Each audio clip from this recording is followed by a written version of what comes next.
Now, hundreds of thousands of plastic bottles are being littered every day in the UK, according to new research seen by Sky News. Recent evidence submitted to a parliamentary inquiry suggests a small financial deposit would be enough to encourage litter-louts to recycle bottles instead. Sky News has been campaigning for a deposit scheme in the UK. Our science correspondent, Thomas Moore, took to the road to explain the figures.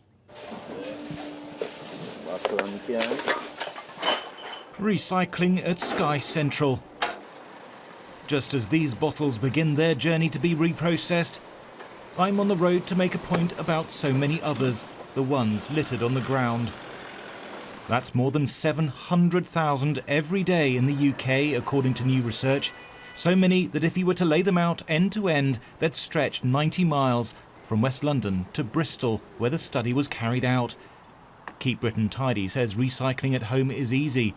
The problem is food and drink bought on the go.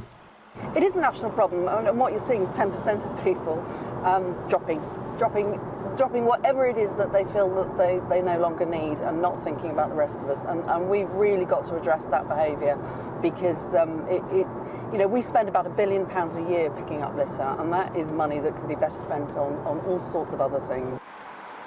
The Highways Agency is responsible for litter picking on England's motorways, collecting 7,500 tonnes a year.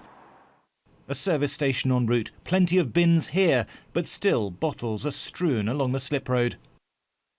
Appalling. When you compare it as well to, say, the likes of France. I used to live in France, moving back to France, in fact, totally different.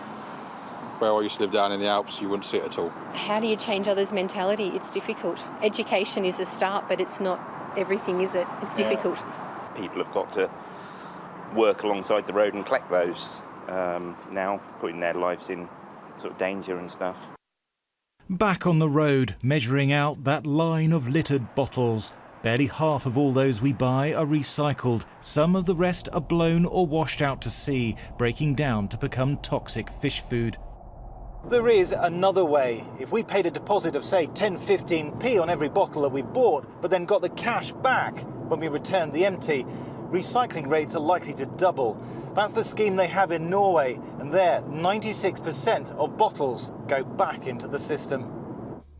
Almost in Bristol, home to the environmental consulting group Eunomia, which has been looking at the litter problem.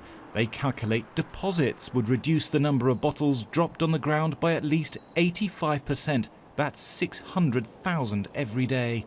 People want to get their money back. It's not just a reward scheme, not just being rewarded for taking it back. The deposit is paid up front, people get their money back. So I think that incentive, just a small incentive, has been shown to work elsewhere, and there's no reason why it can't work here. Scotland is already drawing up plans for bottle deposits. In England, MPs are looking at the evidence. Pressure is growing on the UK government to act and use financial incentives to stop so many bottles ending up on our roadsides. Thomas Moore, Sky News. And you can, of course, find out more about how to get involved in Sky's Ocean Rescue campaign at skyoceanrescue.com.